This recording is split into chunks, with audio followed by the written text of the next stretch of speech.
Buenas noches con todos.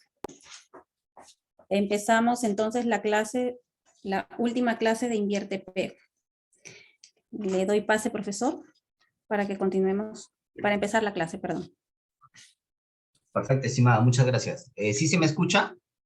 Sí, ¿Sí se mueven las diapositivas? Por favor, si me confirmas. sí, también. ¿O no se cambian las diapositivas? Sí, se están cambiando. Ya, de acuerdo, perfecto. Bien, sí. Bien, estimados alumnos, tengan todos ustedes muy buenas noches. Retomamos una vez más ya con esta última sesión del diplomado de este Sistema Nacional de Inversión Pública en el marco del Invierte.p. Con esta sesión, que es, digamos, 2 horas, pero tratemos en la medida de lo posible estar atentos a este tema que es muy importante. Si bien es cierto, es el último ciclo o la última fase del ciclo de inversiones, se requiere bastante atención, porque digamos que ya es un consolidado de todas las fases que hemos venido ya desarrollando en este diplomado. Entonces vamos iniciando, ¿de acuerdo? La fase de funcionamiento, o también se refiere o lo conocen como más conocido como la operación y mantenimiento. Eso es lo que generalmente lo asocia. Y en realidad, efectivamente, la fase de funcionamiento está asociada a la operación y mantenimiento, que una vez que culminan la ejecución de las obras, y entiéndase ejecución física de obras, una vez que culmina la ejecución física de obras, una vez que se liquidan las obras, de ese momento, desde ese instante, ya estamos iniciando o pasamos a la última fase del ciclo de inversiones, que es la fase de funcionamiento, que es donde la entidad o en todo caso algunas empresas contratistas que ejecutan la obra entregan como activo a la organización o en todo caso a una entidad, ¿no? Y ya eso se asocia y la misma entidad lo tiene que registrar como un inventario, ¿de acuerdo? Porque ya una vez ejecutada y una vez entregada esa obra, se convierte en un activo por parte de la municipalidad o de una organización, ¿de acuerdo? Pero antes de iniciar, estimados alumnos, a enmarcarnos en lo que es la etapa de funcionamiento, es importante tener conocimiento de qué nos dice el reglamento sobre la fase de funcionamiento. Y me refiero al reglamento del decreto legislativo 1252, que fue digamos, el decreto primigenio, mediante el cual nos dieron a conocer este nuevo sistema en el marco del Invierte.p. Y empezamos con el primer ítem del reglamento 1252. Nos indica que la Dirección General de Programación Multianual de Inversiones tiene la función de aprobar las directivas para la elaboración, implementación y actualización del inventario de activos. Entiéndase por inventario de activos a la lista, pues, de todos aquellos recursos, servicios, personas, instalaciones, etcétera, que tengan un valor para la entidad y que necesiten ser protegidos ante cualquier potencial riesgo. ¿De acuerdo? Ese es un activo o un inventario de activos que resultan de la ejecución de las inversiones. Efectivamente, como les indicaba, que una vez que se culmina la ejecución física de las inversiones, inmediatamente y después de que se liquida o se hace la respectiva liquidación de obra, desde ese momento ya estamos en la fase de funcionamiento, donde no solamente nos tenemos que encargar de la operación y mantenimiento de ese proyecto ejecutado, sino también de la provisión del servicio, de que la continuidad del servicio no se vea interrumpido precisamente ante una falta de recursos para solventar la operación y mantenimiento. Entonces, esta disposición del decreto legislativo 1252 también se compatibiliza con la normatividad del Sistema Nacional de Abastecimiento. Para hacer un recuento del tema del Sistema Nacional de Abastecimiento, estimados alumnos, hasta antes del año 2007, para ser exacto, no había aún un sistema nacional de abastecimiento, antes del 2007. Y antes del 2007, lo que regía, o lo que el reglamento, o digamos la ley que más o menos nos encargaba de guiar en la ejecución de las obras, era pues la ley de contrataciones, ¿no? La ley 3022.5. Por favor anoten, la misma que fue creada en 1997. Miren desde cuántos años hasta el día de hoy digamos que es el reglamento mediante el cual la ejecución de las obras se rige, ¿no? Con todas las infinidades de modificaciones que ha tenido la ley de contrataciones, para bien, por cierto, pero es la que nos ha acompañado hasta antes del 2007 y hasta el día de hoy. Pero a partir del año 2007 se crea una ley, que es la ley, la 29158. Sí, la ley 29158. La pueden anotar, por favor, luego, y ustedes pueden googlearlo y descargar y también leer esa directiva, ¿ya? Porque si ustedes están proyectándose a asumir un cargo como jefatura de unidad formuladora o unidad ejecutora de inversiones o de la misma OPMI, hay que tener conocimiento de todos los sistemas administrativos del Estado. No solamente porque eres formulador te vas a encargar solamente del banco de inversiones. No, no, no. No es así, estimados alumnos. Tienes que tratar de parte del tema de los demás sistemas administrativos del Estado. Y me refiero al SIAF, al Sistema Integral de Administración Financiera, que si bien es cierto, eso le compete a presupuesto, pero esto ya ha sido concatenado. Todos estos sistemas administrativos del Estado que antes con el SNIC estaban separados, ¿no? El SNIC, el SIACE, el SIGA, ¿no? Ya con el punto P y con este, digamos, consolidado de que todos estos sistemas administrativos del Estado están ya vinculados, ¿de acuerdo? Entonces, en el 2007 se publica esta ley, la 29158, y se reconoce al abastecimiento como un sistema administrativo, ¿ya? Solamente se le da ese reconocimiento, más no se le da un ente rector, como por ejemplo el sistema del Invierte.p tiene su ente rector. ¿Quién es su ente rector? La Dirección General de Programación Multinacional de Inversiones. ¿Qué se encarga la dirección? La DGPMI se encarga de otorgar las directivas, establecer las metodologías para que se pueda aplicar las inversiones públicas, ¿verdad? Entonces, en ese momento, en el año 2007, si bien es cierto, se le reconoció como sistema administrativo del Estado al abastecimiento, no tenía un ente rector, ¿de acuerdo? Digamos que a partir de ese año todavía estaba en pañales, ¿no? Sin embargo, a raíz del decreto legislativo 1439, que ha sido publicado el 16 de septiembre del 2018, 16 de septiembre del 2018, 2018 al día de 2022 son algo de 4 años. Estamos recién prácticamente que se ha creado este nuevo ente rector del Sistema Nacional de Abastecimiento. Miren, se publicó el 16 de septiembre del 2018, el reglamento del Invierte.p se publicó en diciembre de ese mismo año, 2018. Entonces, ese mismo año lo que hicieron es integrar a todos los sistemas administrativos del Estado de tal manera que estén vinculados. Y hoy en día, pues, cuando nosotros, en primer lugar, el responsable de la OPMI tiene que registrar los proyectos a la programación, ¿de verdad? Por ejemplo, si uno quiere iniciar la ejecución de un proyecto y presupuesto, inmediatamente se va al SIAF, a los sistemas administrativos. Si es que no está programado por parte de la OPMI, ese proyecto no lo va a cargar en la oficina de presupuesto. ¿De acuerdo? ¿Y cómo se va a realizar luego la asignación presupuestal?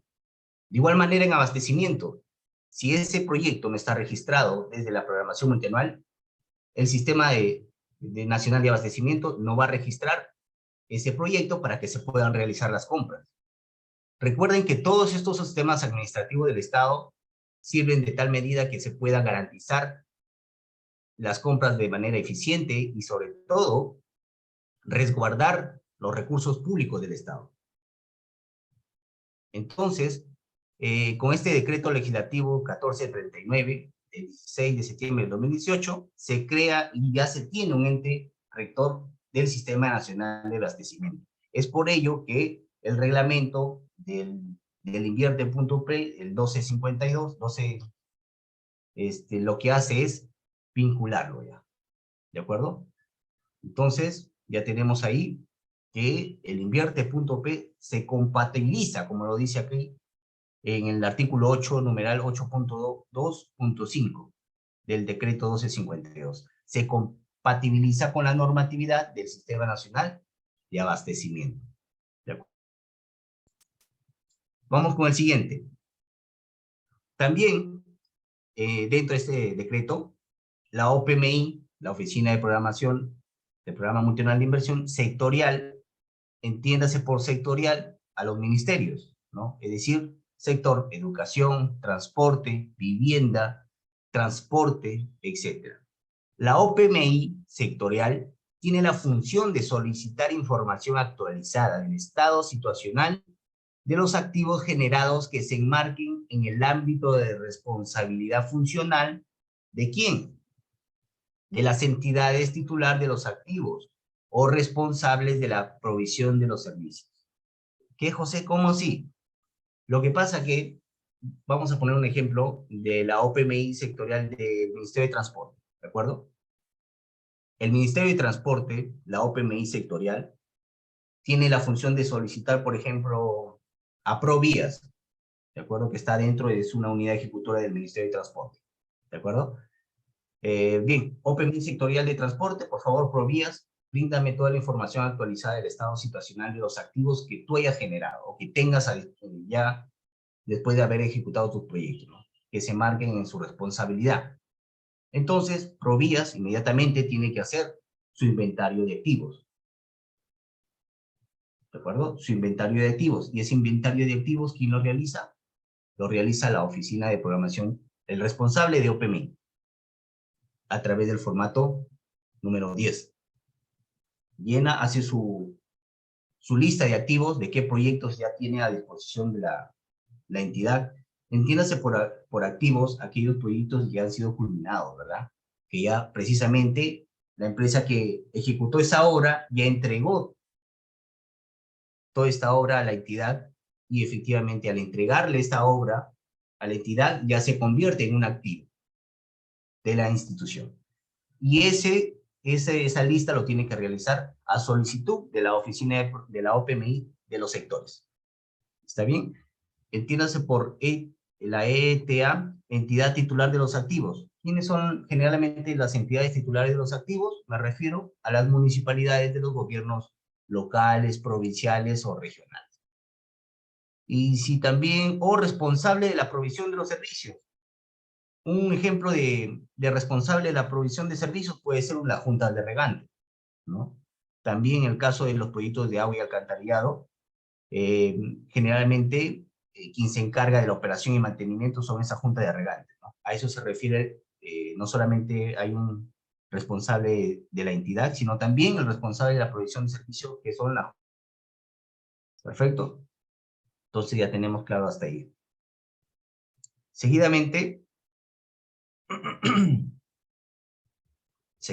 la UFE, la unidad formuladora, tiene la función de estimar los fondos públicos para la operación y mantenimiento de los activos generados por el proyecto de inversión y las formas de financiamiento.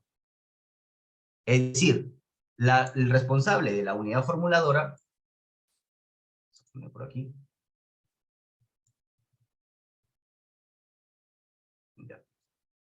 el responsable de la unidad formuladora tiene la función de estimar los fondos públicos. Entiéndase por fondos públicos, digamos, a la tarifa que, por ejemplo, en el caso de los proyectos de agua y alcantarillado, el formulador, cuando realizas tu formulación de proyectos, hay una parte donde tú tienes que calcular la tarifa de de lo que los usuarios, después ya de ejecutada la obra y de implementada la operación y mantenimiento, tienen que pagar para solventar una parte de la operación y mantenimiento, ¿de acuerdo?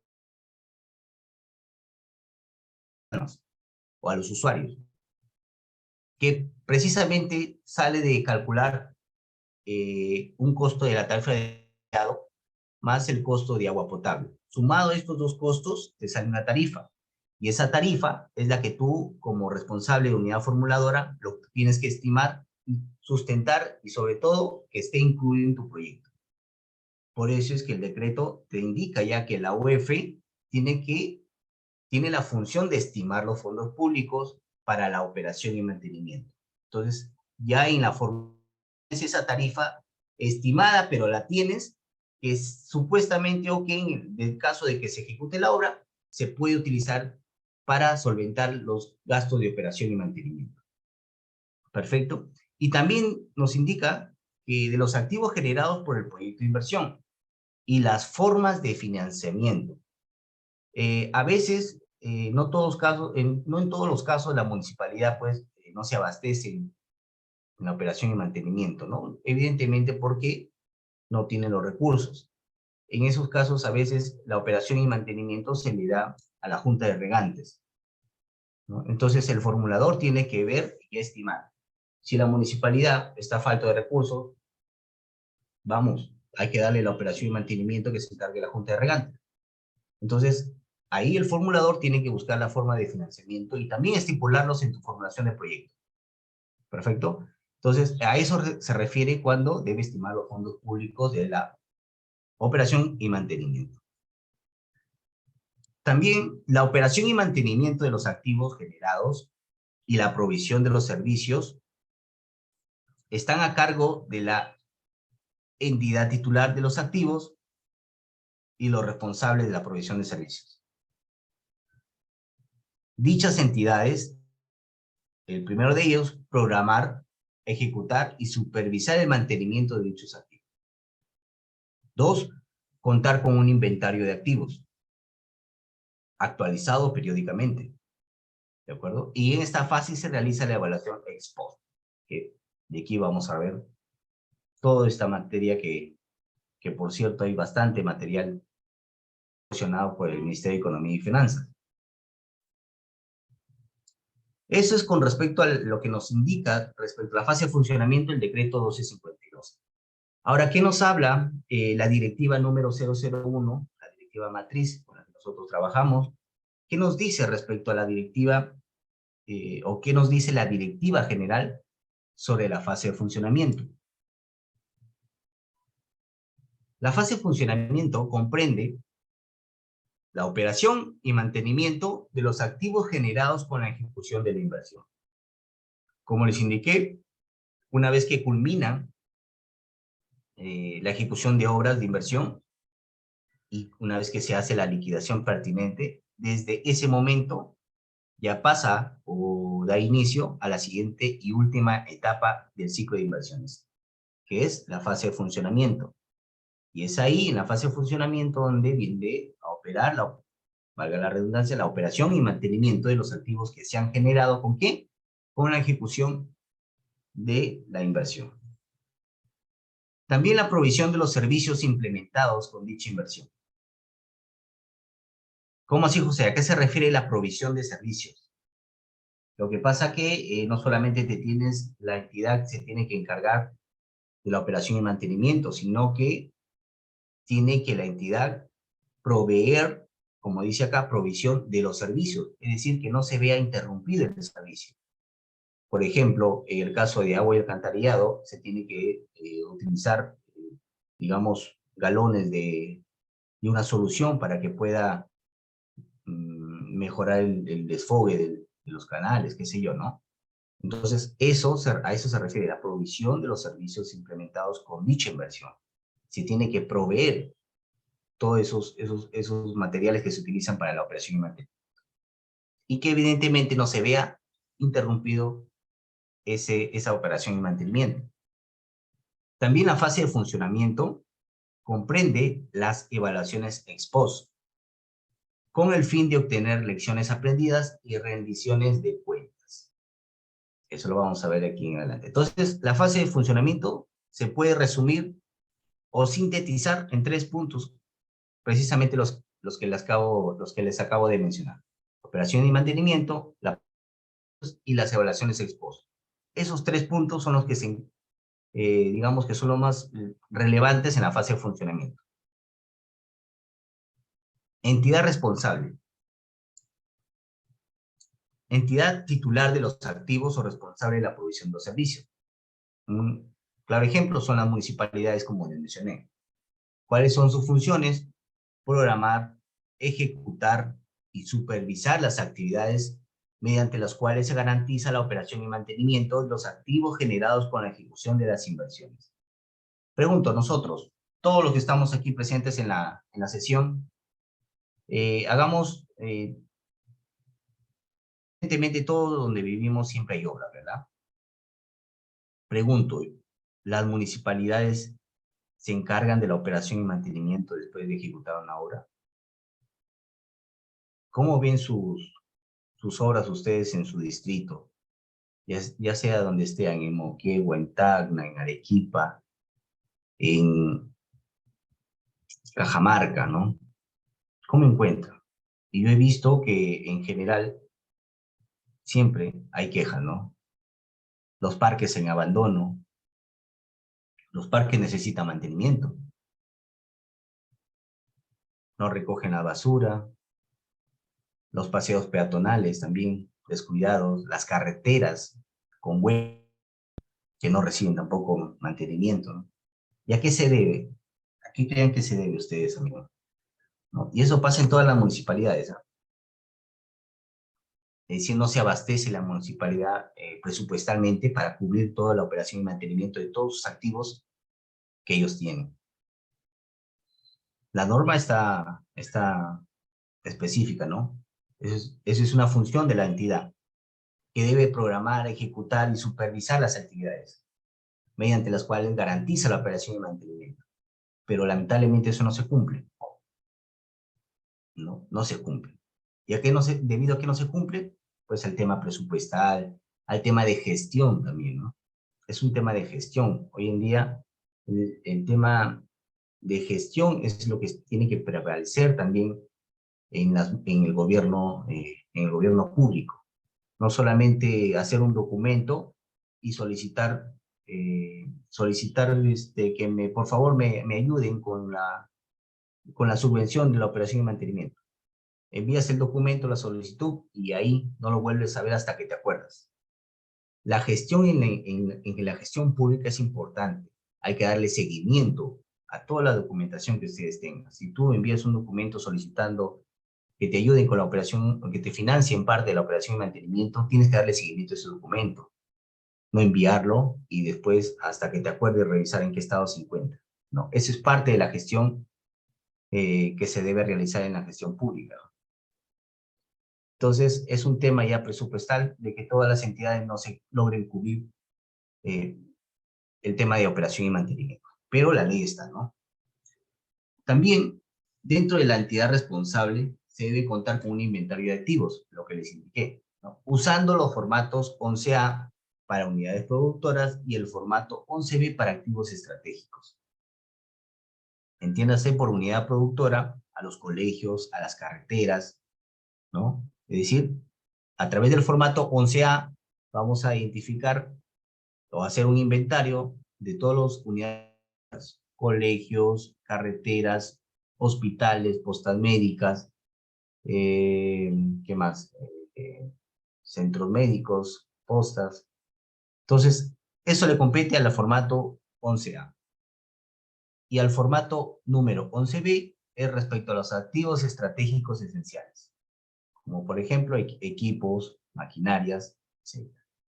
¿De acuerdo? Ya saben cómo ubicar estos formatos, están en la página web del Ministerio de Economía y Finanzas, en el punto o digamos en el check de inversión pública, anexos y formatos, y ahí están los 2 formatos que se utilizan para estos casos. También para realizar reportes anuales sobre el estado de los activos, formato 11B, y remitirlos a la OPMI para su evaluación. Que, por cierto, eso le va a servir como un insumo para poder elaborar su programación multianual de inversiones. Es por eso que la OPMI le va a solicitar al de la UF, por favor, hazme un activo, hazme una lista de tus activos, de tus proyectos que tengas, ¿no? Y eso te lo va a solicitar la OPMI, ¿para qué? Para que puedas, eso le va a servir como insumo para poder elaborar la programación multianual. Y así, de esa manera, poder estimar también sus indicadores de brecha. Entonces, el inventario de activos es importante en esta etapa de funcionamiento, como hemos estado hablando, estimados alumnos. Balance entre el gasto corriente y gasto de capital. Estos dos,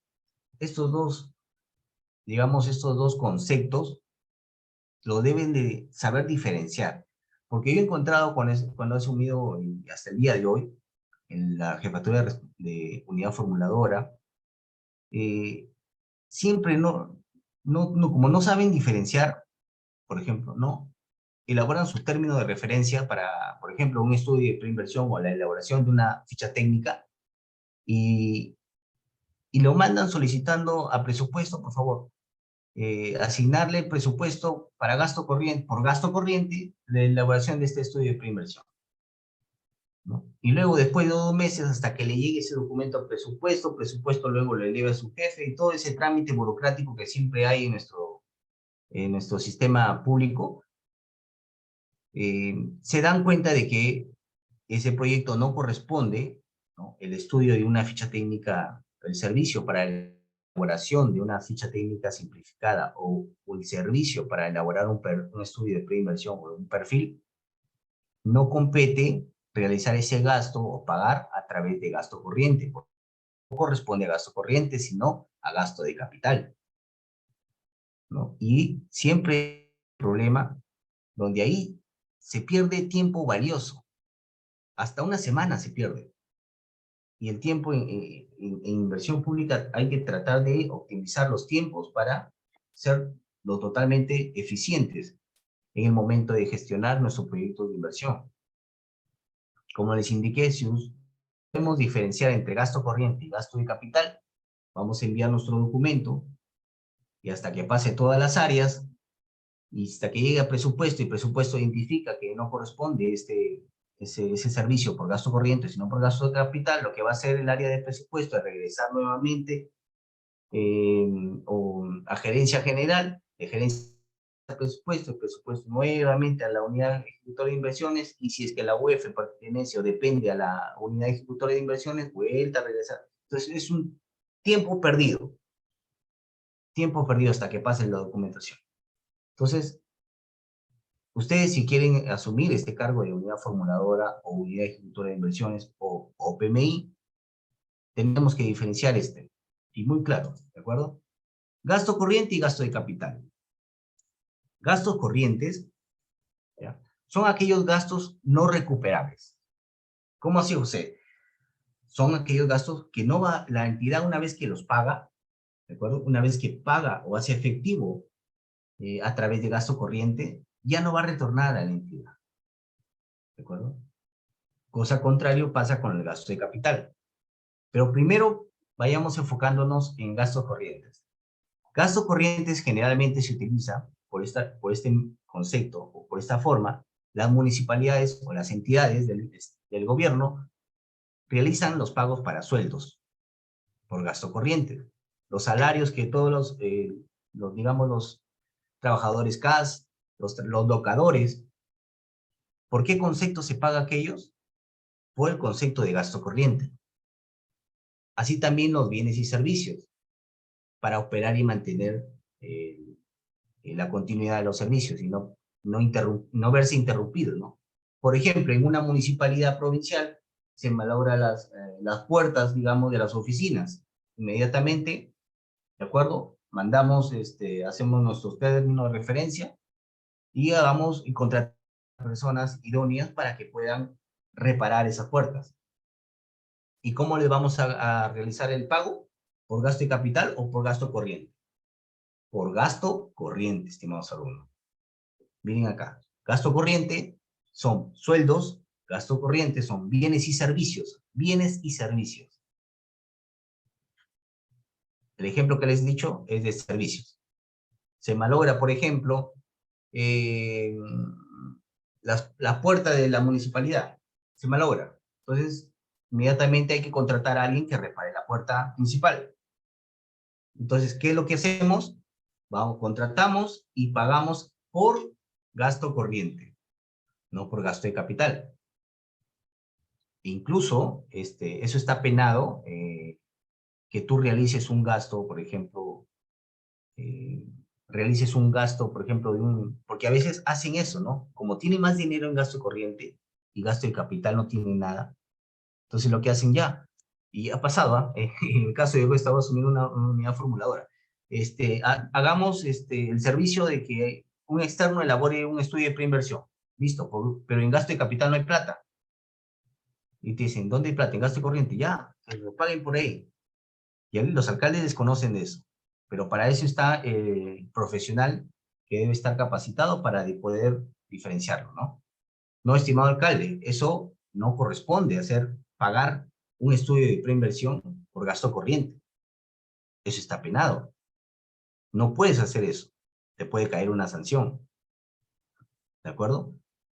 Solamente gasto corriente se utiliza para sueldos, bienes y servicios. Y bienes y servicios. Porque me ha pasado en una municipalidad donde no había, por ejemplo, dinero, ya se habían gastado todo el presupuesto de gasto de capital. Ya no tenía esa genérica, ya no había plata. Donde sí había una fuerte cantidad de plata era de gastos corrientes. Entonces se les ocurrió, y como había plata de ahí, entonces hay que pagar con esa plata que está en gastos el estudio de preinversión. Y haciendo las consultas del caso, eso está prohibido. ¿De acuerdo? Entonces, hay que diferenciar. Gasto corriente son sueldos, son bienes y servicios.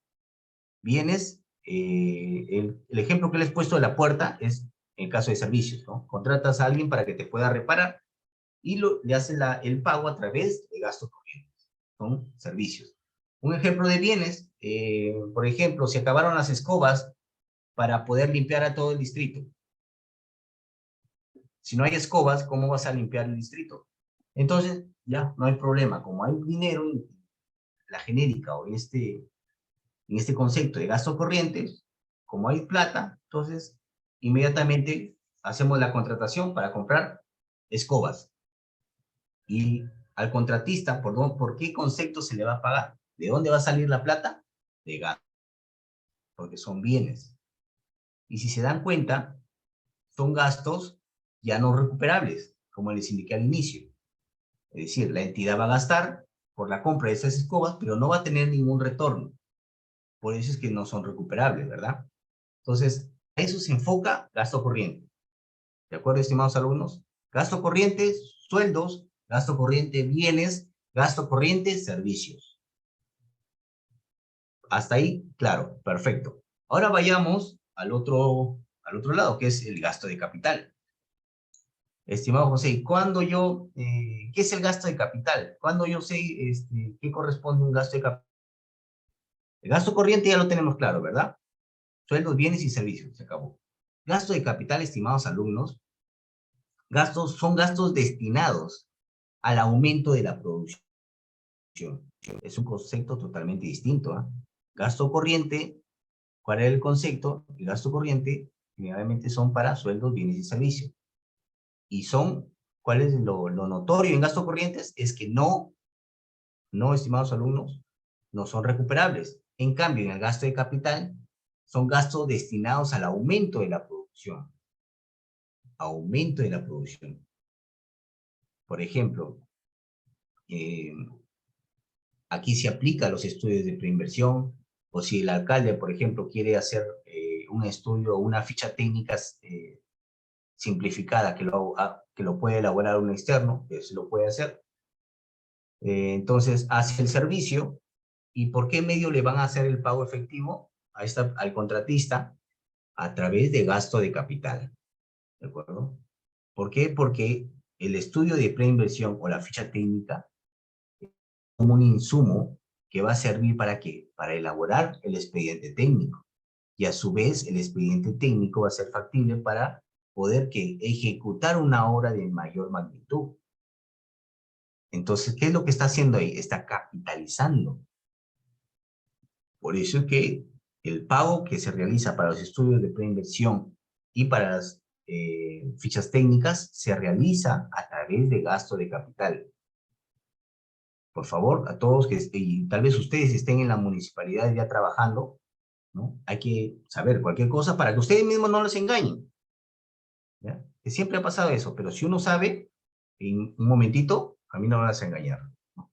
Porque ha pasado, y tengo la experiencia de una amiga que es especialista en presupuesto, que le asignaron una jefatura de presupuesto. Ella aceptó, pero le querían hacer firmar para que pague los sueldos de una gran cantidad de, de obreros, pero por gasto de capital. Evidentemente, ella se dio cuenta que tú no vas a poder pagar a esa gran cantidad de obreros por más de que te vengan te quieran incendiar la oficina, todo, por gasto de capital, ¿no?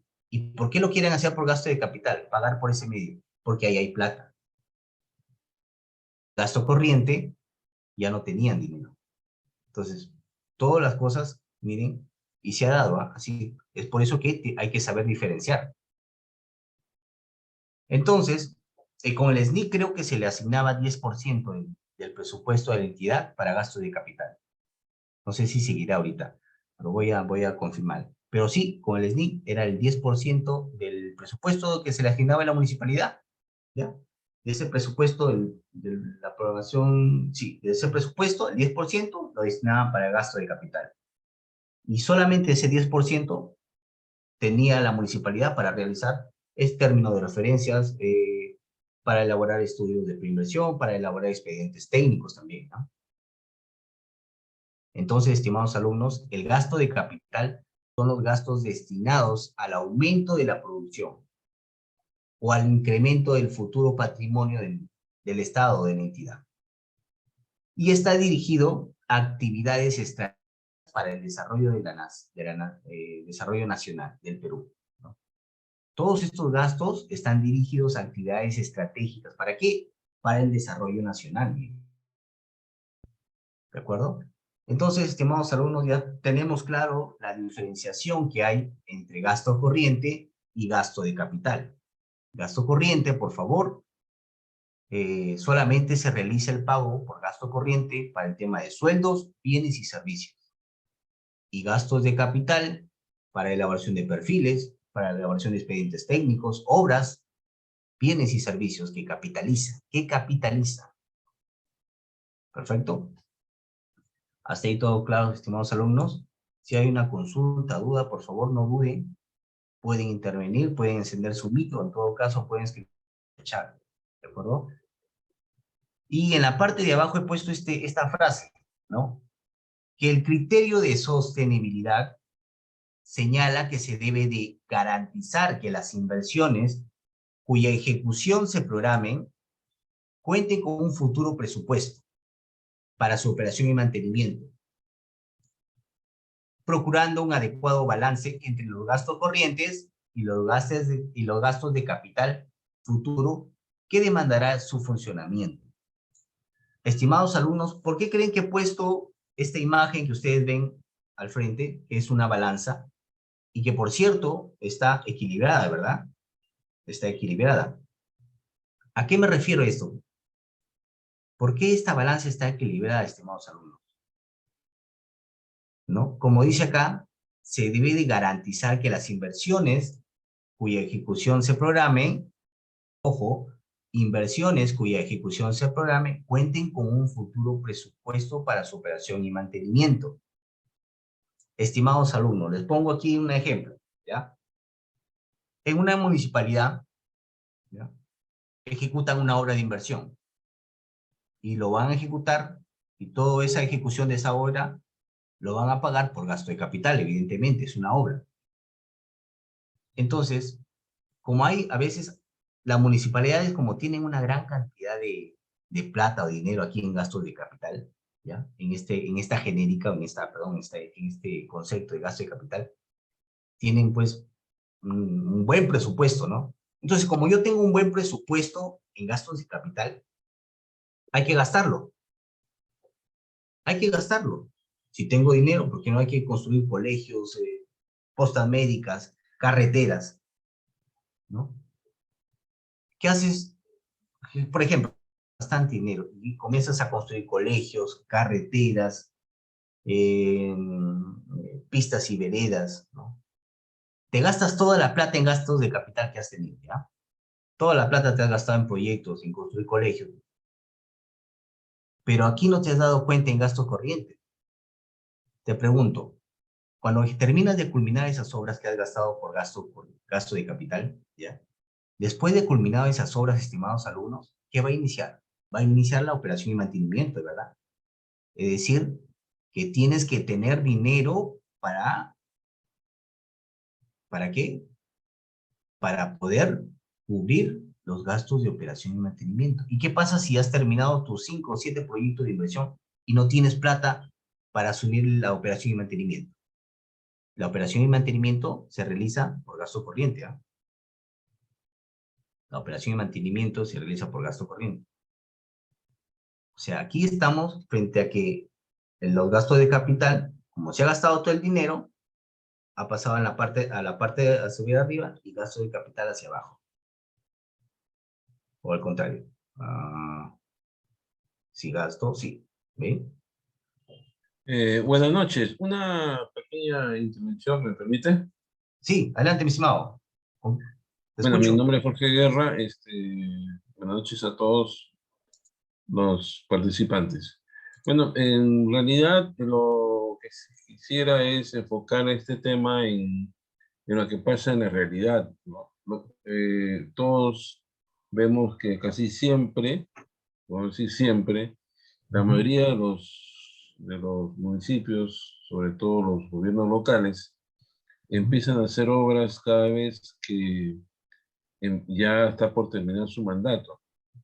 Entonces empiezan a parchar pistas, es decir, tratan de aumentar su ejecución de presupuesto. En consecuencia, eh, yo asumo que para ese momento que están haciendo esas obras, ya los gastos de capital deben haberse agotado y posiblemente estarían cogiendo parte de los gastos corrientes. Esa es una primera aproximación de lo que yo pienso. Y segundo, en el caso del criterio de sostenibilidad, mayormente cuando la municipalidad, por decir, construir un parque, mayormente los gastos de operación y mantenimiento se los encargan a la comunidad o a la directiva de un determinado parque, ¿no? Para que puedan sostener esos gastos o de alguna manera también hacer un gasto compartido. ¿Qué tan de cierto son estas dos conclusiones a lo que he llegado? Gracias. Perfecto, Jorge, muchas gracias. Muchas gracias por tu intervención. Y efectivamente, ¿no? Hay casos donde la municipalidad, pues, hace, pues, una especie de un contrato con la población, ¿no? De que ellos mismos asuman, ¿no? Y la municipalidad solamente se encarga de una parte. Como sabe que no tiene dinero para asumir el costo de operación y mantenimiento, lo que hace es que ya, tengo esta parte de dinero, por favor, estimados, unidad vecinal, ustedes asuman la otra parte. Y de esa manera podemos llegar a un acuerdo. Que no debería ser así, porque se supone que ya debe asumir el costo de operación y mantenimiento, ¿no? Sin embargo, no pasa eso siempre, pero sí se da, Jorge. Muchas gracias por tu intervención. Y efectivamente lo que estábamos hablando tiene relación a lo que mencionaba Jorge, ¿no? Se encargan de a última hora, como dice, ¿no? Ya están terminando su gestión, entonces para quedar bien, a última hora, como tienen dinero en gasto de capital, comienzan a hacer de todo, parchar, parchar. pero no se dan cuenta de que después de culminar esas obras van a necesitar dinero para la operación y mantenimiento. Y se dan cuenta que han gastado más en gastos de capital y ya no tienen dinero en gastos corrientes. Entonces, ¿cómo vas a asumir esa operación y mantenimiento? Es por eso que hay muchas obras en todo el Perú sin operación y mantenimiento. ¿Y eso por qué? Porque se emocionaron que hay plata en gasto de capital, ejecutaron obras, pero no se dieron cuenta si es que había plata en gastos corrientes. Porque la operación y mantenimiento la vas a pagar con gastos corrientes, no la vas a pagar con gastos de capital. Ya que la operación y mantenimiento, como dice acá, son bienes y servicios para operar y mantener. La operación y mantenimiento lo pagas a través de gastos corrientes. Es por eso que esta balanza está aquí en la que ustedes están viendo. Que si vas a ejecutar tus proyectos, está bien, pero tienes que guardar relación con el dinero que tienes en gasto corriente. Si construyes un colegio con gastos de capital, tienes que evidenciar que tienes dinero para la operación y mantenimiento y lo vas a pagar por gasto corriente. Y gasto de capital, los dos tienen que guardar relación y deben estar en ese marco. Para también, a su vez, el tema de sostenibilidad, ¿no? Para todo proyecto de inversión, la sostenibilidad del proyecto es importante. Porque si tú no te encargas de la operación y mantenimiento, la sostenibilidad del proyecto se va a ver interrumpida. No va a generar beneficios a la población. No vas a lograr ese objetivo del cual tú formulaste y ejecutaste ese proyecto de inversión. ¿De acuerdo? Es por eso que el criterio de sostenibilidad. Tu proyecto no va a ser sostenible si es que tú no consideras los gastos pertinentes para la operación. ¿De acuerdo? Muchas gracias, Jorge, por la intervención. Y Sí, no, efectivamente... lo que quería complementar es que este fenómeno se da casi siempre en todos los años los cuales ya se culmina en la gestión. Entonces, no hay de una forma, no hay ningún organismo que podría ser la Contraloría General de la República que observe o que dictamine alguna norma o alguna normativa que evite justamente estas externalidades que generan básicamente a la población, porque lo hacen de una manera tan apresurada que van generando, pues, como digo, externalidades para la población en general y para el distrito en sí. Entonces, me parece que ahí la Contraloría General de la República tendría que tener, o en todo caso la OSI tendría que tener un mayor acompañamiento de la Contraloría General de la República para justamente evitar Así que es, todo Jorge. esto suceda a último momento. Entonces, la improvisación en el Perú es pan de cada día. No hay un planeamiento estratégico, no hay un planeamiento urbano, las cosas se hacen de la noche a la mañana, no hay una visión de mediano y largo plazo. Entonces, inclusive, pues hay un instituto metropolitano de planificación que solamente está de nombre. Entonces, siempre estamos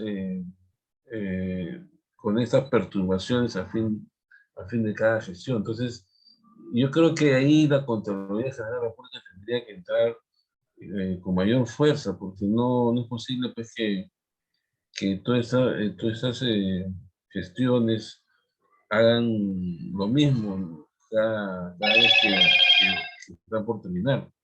No sé si es competencia de la Contraloría General de la República o es competencia de algún otro organismo. Eso es lo que te quería preguntar. Gracias. Perfecto, estimado Jorge. No, mire, lo que pasa es que la Contraloría interviene porque la Contraloría generalmente interviene cuando hay una denuncia. Cuando hay una denuncia por parte de un ciudadano, recién ahí actúa la Contraloría. Porque imagínate cuántas municipalidades hay en todo el Perú, no se va a abastecer la Contraloría con todos los fiscalizadores, ¿no? Entonces, mientras no haya una denuncia, la Contraloría no va a acudir, ¿no? Entonces, ese es el tema. Y evidentemente lo que menciona Jorge es totalmente válido, ¿no? Siempre ya para culminar las gestiones, comienzan a ejecutar obras por doquier para gastar todo el dinero que tienen. Y le van a dejar toda la carga a la siguiente gestión, ¿no? Todo el problema le van a dejar a la siguiente gestión. Por ejemplo, he visto ahí en la noticia una municipalidad que ha contratado una gran cantidad de trabajadores, ¿no? Y que ahora todos esos trabajadores con esta ley de casi indeterminado, entonces, la nueva gestión ya no va a tener de dónde sacar para pagarles. Entonces, y eso lo está dejando la actual gestión, ¿no? Entonces, mire todo ese problema que va a generar, ¿no? Yo recuerdo también cuando hicimos un cambio, porque hay un cambio de gestión, ¿verdad? Cuando viene un nuevo alcalde. Cuando asume un nuevo alcalde a partir de las 12 al 31 de diciembre a las 12 de la noche, exactamente. Y yo formé parte de ese cambio de gobierno, ¿no?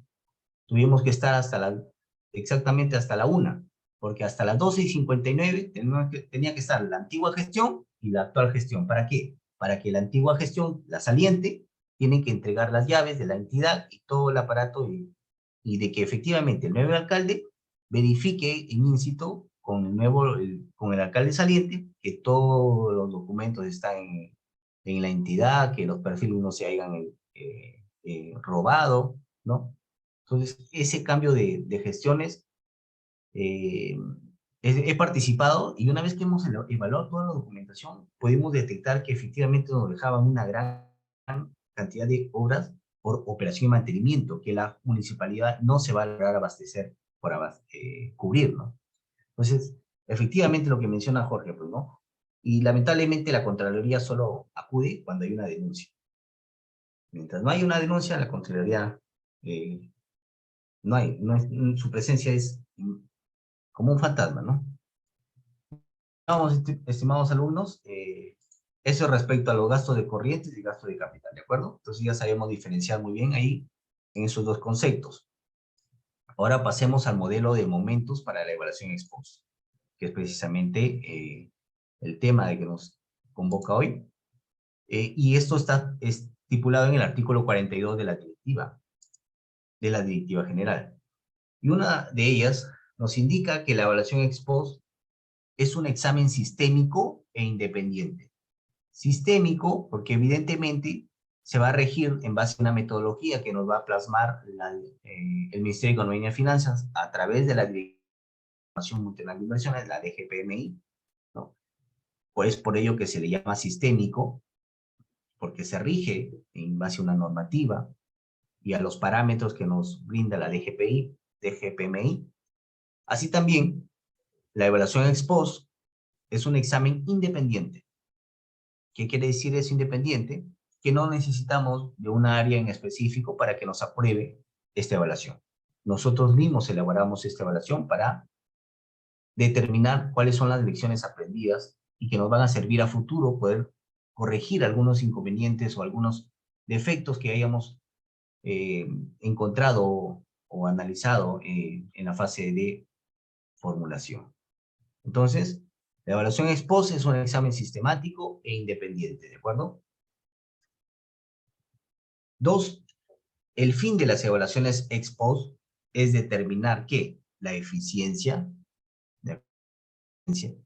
entiéndase por eficiencia, a la relación que existe entre los recursos que se van a utilizar para ejecutar una obra y las metas o objetivos que se pretende alcanzar después de haber aplicado esos recursos. Eso es en cuanto a la eficiencia.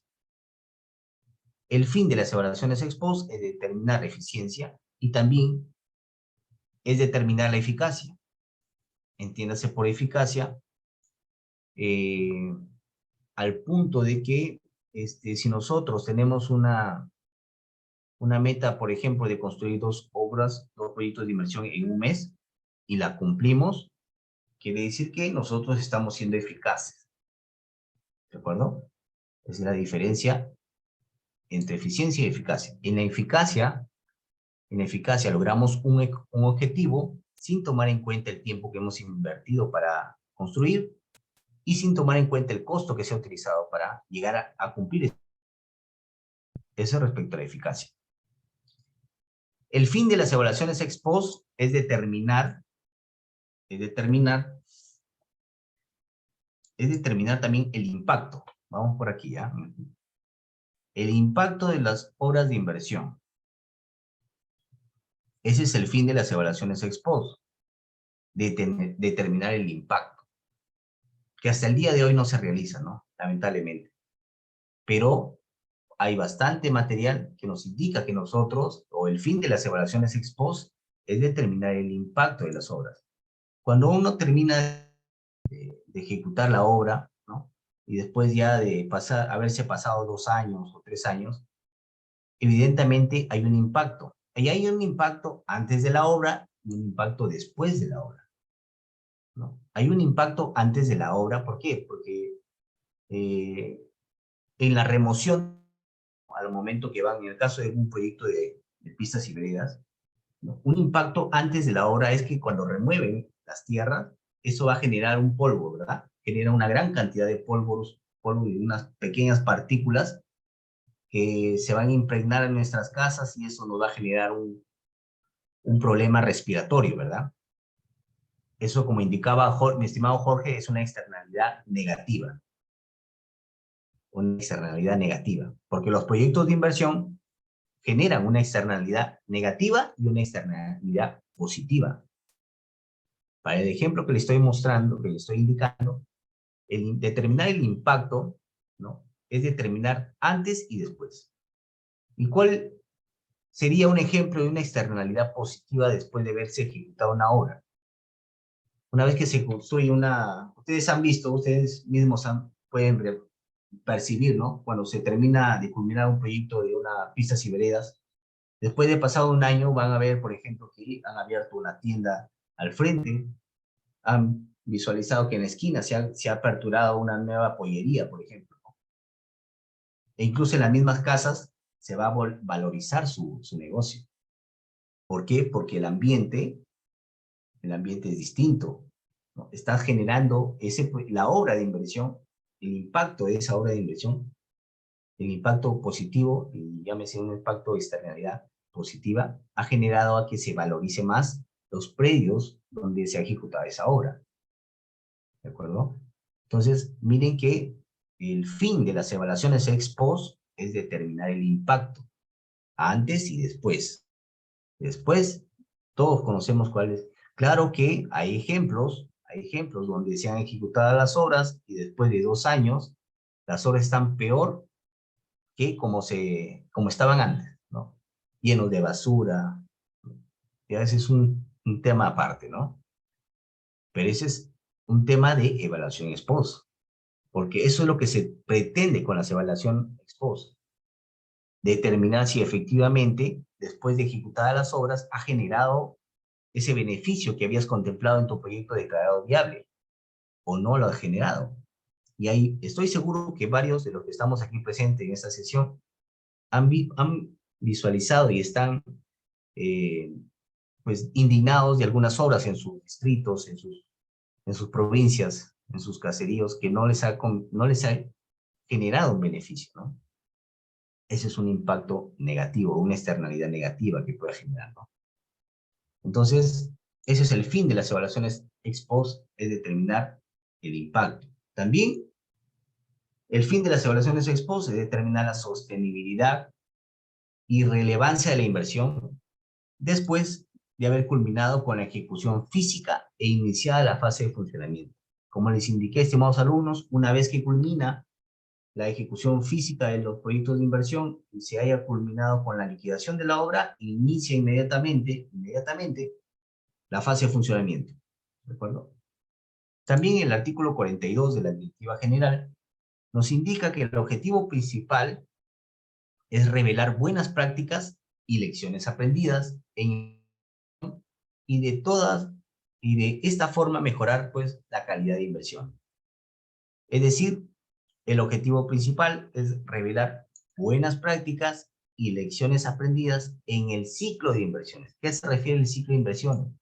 Es decir, que vamos en la evaluación, en la posinversión, en ex post, lo que vamos a analizar es por cada ciclo de inversión, empezando desde la programación multianual, seguida con la formulación y evaluación, seguidamente en la etapa de ejecución, ¿de acuerdo? Entonces, en todo el ciclo de la fase de los proyectos de inversión, se va a realizar estas buenas prácticas y lecciones. ¿Y qué nos va a permitir? Poder mejorar la calidad de las inversiones y de las futuras inversiones que ejecutemos.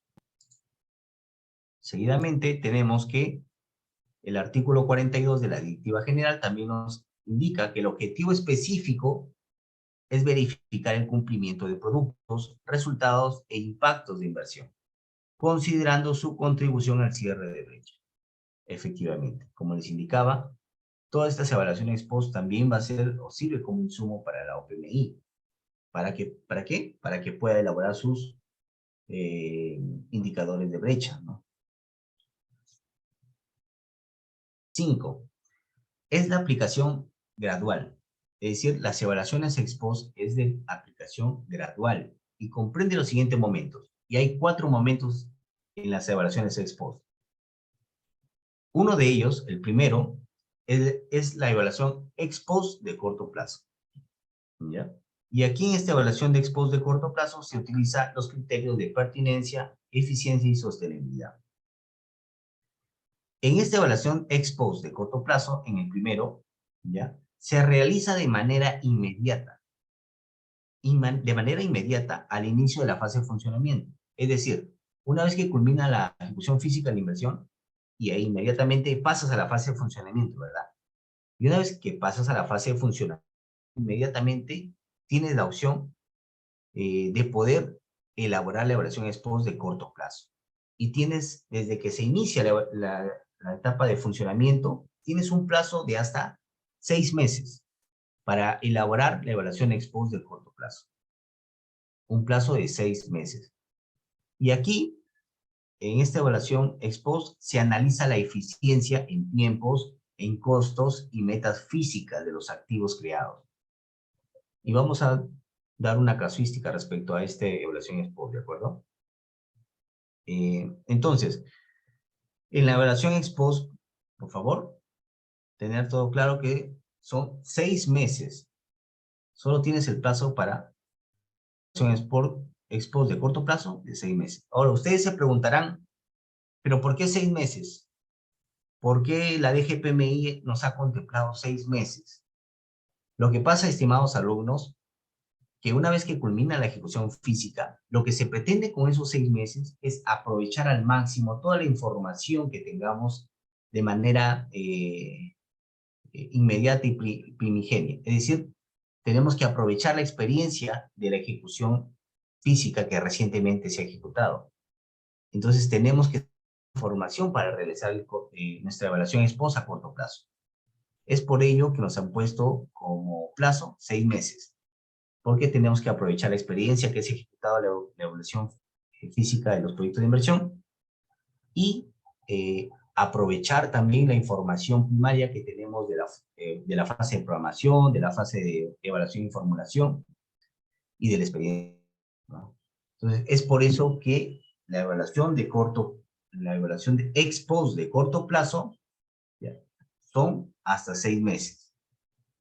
Perfecto. Hasta ahí todo claro, estimados alumnos.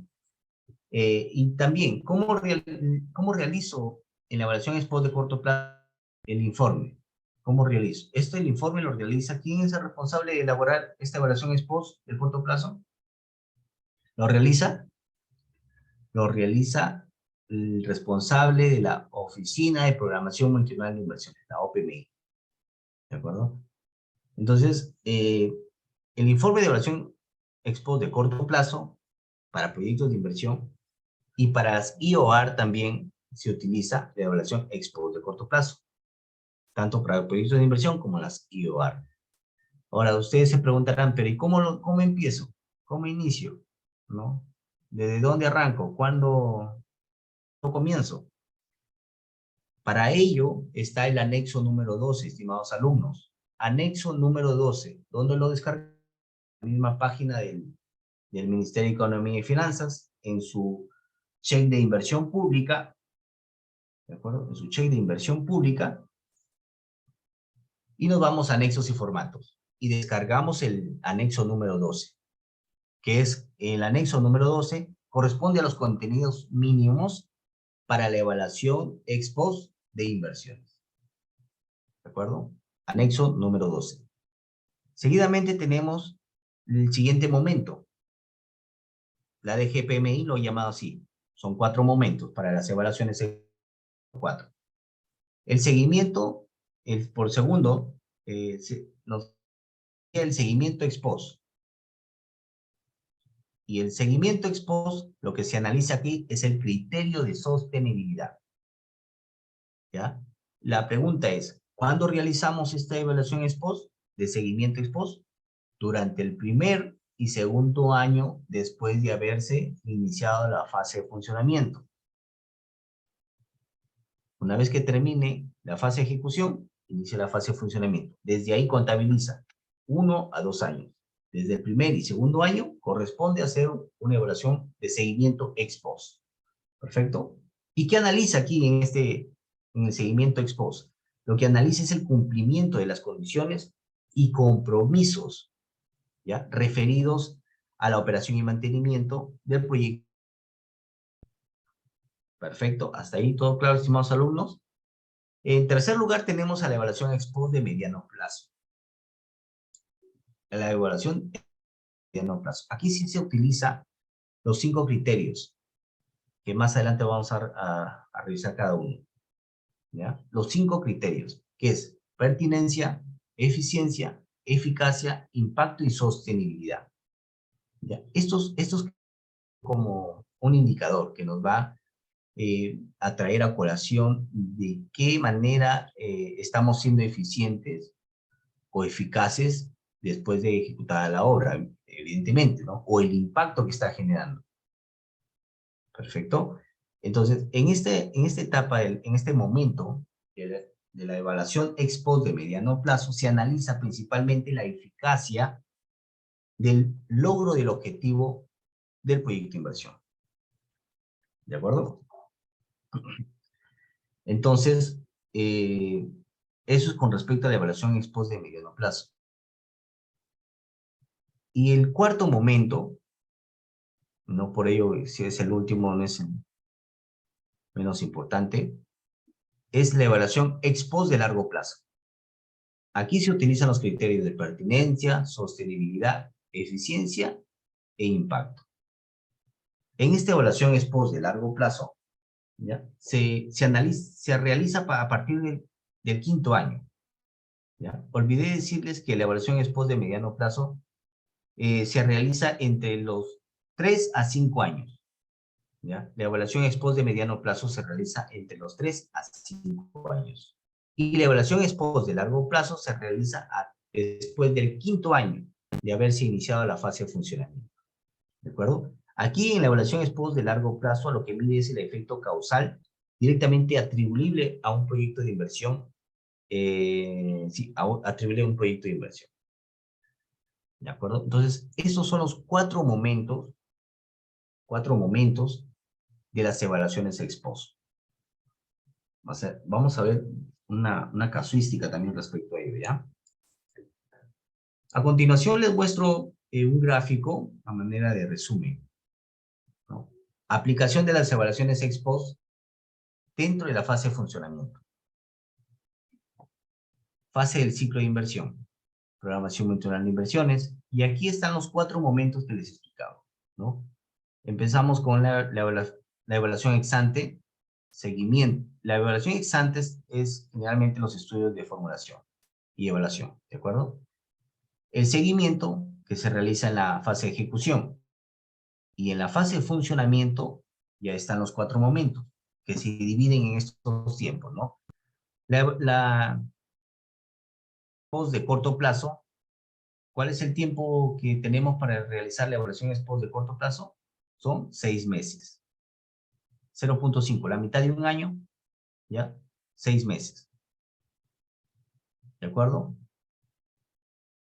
Seguimiento ex post, el segundo momento, que es el seguimiento ex post, lo podemos realizar desde iniciado la fase de ejecución hasta el primer y segundo año. Aquí como podemos visualizar. Estos son los años, ¿de acuerdo? Seguimiento ex post se realiza entre el primer y el segundo año. Seguidamente tenemos el tercer momento, que es la evaluación ex post de mediano plazo. La evaluación ex post de mediano plazo se realiza entre, ojo, entre el tercer año y el quinto año. No en el tercero y el quinto año. No, así no, sino entre. ¿De acuerdo? La evaluación ex post de mediano plazo se realiza entre el tercero y quinto año. Y el cuarto momento y el último se realiza en el quinto año, que es la evaluación ex post de largo plazo. Eso sí se realiza en el cuarto año, ¿de acuerdo? Eso es en cuanto a la aplicación de evaluación ex post dentro de la fase de funcionamiento.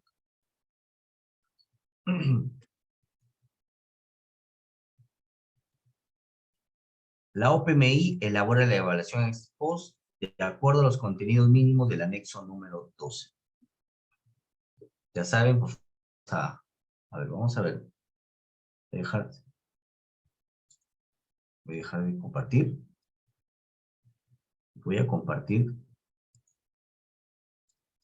el anexo para visualizar el anexo, ¿de acuerdo? Pantalla. ¿Me confirman, por favor, si se visualiza la página web?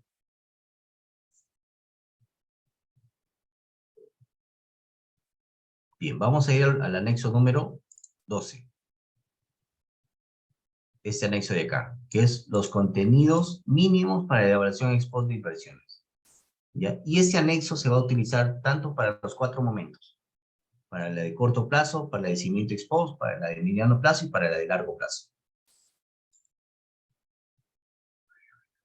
Bien, estimados alumnos, como podemos apreciar,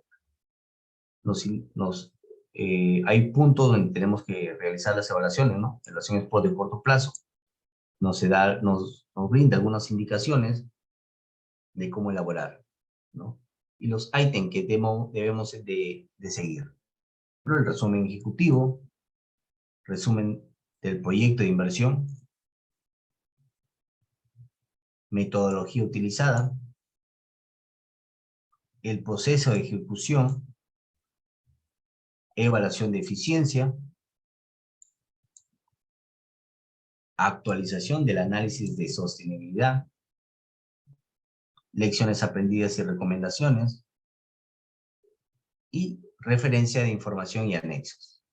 En el caso de corto plazo, como pueden apreciar, son creo que 3 hojas, 8 por hacer. Pero sí, cuando empezamos a dar la evaluación ex post de corto plazo o de mediano plazo, un poco más de información que nos solicita la DGPBI, ¿no? Como les indiqué, para los 4 momentos, ¿no? Para el seguimiento ex post, para el corto plazo, mediano plazo y largo plazo, todos están dentro de este 12, del cual nos tenemos que guiar. ¿Ya? Entonces, alumnos haciendo una... Voy a dejar de compartir. Y vamos a compartir la presentación, la PPT.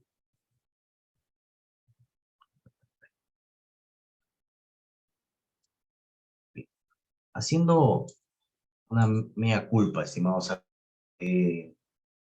Lamentablemente en nuestro país las evaluaciones ex post hasta el día de hoy no hay una cultura de realizar evaluaciones ex post, ¿no? No hay una cultura. ¿Por qué no se realizan como se deberían hacer estas evaluaciones, ¿no? He visto tesis que están elaborando, ¿no? Pero más que un tesista, el que de verdad debería conocer si en realidad los proyectos que se van ejecutando en su ciudad están sirviendo o están generando beneficios a la población, es el responsable, el funcionario que está a cargo de la OPMI o de la OF. O el responsable que se encarga de realizar las evaluaciones post, que es el de la OPMI, ¿no? Él es el responsable que tiene que realizar estas evaluaciones. Sin embargo, no hay una, si bien es cierto existe la ley que te dice que lo elabores, nadie lo elabora, ¿no? Hasta el día de hoy. Tal vez algunos conscientes elaborarán y en cierta medida conocerán directamente si efectivamente en qué han fallado esa ejecución de obra, ¿no? Para evitar de que vuelvan a cometer en una inversión futura. Pero lamentablemente, estimados alumnos, no se realizan estas evaluaciones ex post. Esperemos de que con los años pues se priorice, ¿no? Que se deben realizar, ¿no? Había una propuesta que lo hicimos, ¿no? De que por qué no se implementaba como una meta en el plan de incentivo. Todas las municipalidades locales, provinciales, regionales, tienen un plan de incentivo, de verdad. Tienen unas ciertas metas que deben de cumplir. Que si ustedes al finalizar el año llegan hasta el 75 o más, evidentemente el siguiente año el gobierno les va a asignar un presupuesto adicional. Claro, siempre y cuando se cumple con las metas que estipulamos, ¿no? Y dentro del plan de incentivos hay una meta de ejecución de obras, que si no cumples, evidentemente, ese porcentaje que te pide, no vas a tener más de un año. Entonces, todos estamos pendientes a lograr, a final de año, lograr llegar a esa meta, ¿no? Entonces, eso es lo que yo cuando estaba en la municipalidad, o en las municipalidades que he trabajado, es lo que yo priorizaba, ¿no? Estar al tanto en todo el año, ¿no? Cada mes, de cuánto vamos en ejecución, ¿no? A pesar de que era responsable de la unidad formuladora, yo estaba al tanto de ello, ¿no? Le decía, oye, ingeniero, mira, ya estamos en el tercer trimestre de este año y no hemos iniciado una ejecución de una obra. Tenemos en cuenta que tenemos una meta de ejecución de obras. Entonces, vayamos de una vez ya ejecutando obras para no verse ahogados al final de año de que no llegamos a la meta, ¿no? Entonces, esa información yo la manejaba, porque hay que estar pendiente, ¿no? Porque si usted está como funcionario encargado de esa área, tienes que estar al tanto de las metas, sobre todo la meta de que te corresponde. Como estamos en inversiones, entonces tenemos una meta de inversiones, ¿no? Entonces, tenemos que, con mucho más razón, trabajar en equipo. UF, UNED, UEI y la OPMI, para estar al mismo ritmo y llegar a la meta. Entonces, la idea en este focus group, digamos, en este debate era que porque se debería aplicar como una meta dentro del plan de incentivo, aunque sea la elaboración de ya, dos por semestre o uno por semestre en todo el año de evaluaciones ex post, ¿no? Para que de esa manera se cree esa cultura de, evidentemente, elaborar estas evaluaciones que son importantes, que nos van a permitir poder conocer en qué hemos fallado en estas obras que vamos a evaluar, poder evitar de que volvamos a cometer esos mismos errores en el futuro con otros proyectos de inversión. Entonces, ese sería, por ejemplo, una propuesta, ¿no? Que se incluya dentro del plan de incentivos esa meta, ¿no? Para que de esa manera creamos o se cree ese ambiente de elaboración de las evaluaciones ex post. Así es, estimados alumnos. Entonces, también tenemos que la OPMI registra los resultados mediante el formato número 10. Eso ya le corresponde al responsable de la Oficina de Programación Multinacional de Inversiones, ¿de acuerdo? Ellos son los que a través del formato 10, es lo primero que tiene que hacer la OPMI, ¿de acuerdo? Elaborar su formato número 10. En ese formato número 10 no es más que una comparación entre lo declarado viable, ¿no? Las metas de la declaración de viabilidad, las metas del expediente técnico y las metas de lo que se ha ejecutado con la ejecución física. Entonces, la comparación de esos tres momentos, formulación, expediente técnico y ejecución física, el responsable de OPMI se encarga de realizar la comparación entre esos tres momentos. Obviamente de aquellos proyectos que han culminado su ejecución física, ¿no? Y con el registro de ese formato 10 le va a servir ¿para qué? Para poder realizar también sus evaluaciones ex post. como vamos a ver a continuación. Bueno, aquí es una manera de resumen también, el artículo 42, los 4 momentos, ¿de acuerdo? Para el caso de las IOR, por cierto, solamente en el caso de las IOR, solo se realizan las evaluaciones ex post de corto plazo, solo para las IOR, y también para los proyectos de inversión con ficha técnica simplificada. También se realiza una evaluación ex post de corto plazo. ¿De acuerdo? Para los proyectos de inversión con ficha técnica estándar, sí requiere de 3 momentos. Hay que realizar la evaluación ex post a corto plazo, el seguimiento ex post y a mediano plazo. De igual manera, para los proyectos de inversión con ficha técnica para proyectos de baja y mediana complejidad. También contempla esos 3 momentos, corto plazo, seguimiento ex post y mediano plazo. Y el único momento, y el único documento técnico, el único documento técnico mediante el cual se tienen que aplicar los 4 momentos de la evaluación ex post es los proyectos de inversión con estudios de preinversión a nivel terciario. ¿De acuerdo? Entonces, si es pregunta, por ejemplo, de examen, ¿no? ¿Cuál es el tipo de documento, cuál es el tipo de documento técnico mediante el cual se aplica los 4 momentos de evaluación ex post? Y hay la respuesta. ¿Cuáles? Los proyectos de inversión con estudio de preinversión. ¿De acuerdo, estimados alumnos? Y una pequeña nota aquí, en la parte inferior, que la OPMI debe realizar obligatoriamente la evaluación ex post de corto plazo y evaluación ex ante post de mediano plazo a los proyectos de inversión cuyos montos de inversión se incrementen en 50% para aquellos con monto viable y que sean menor a 407.000 UITs.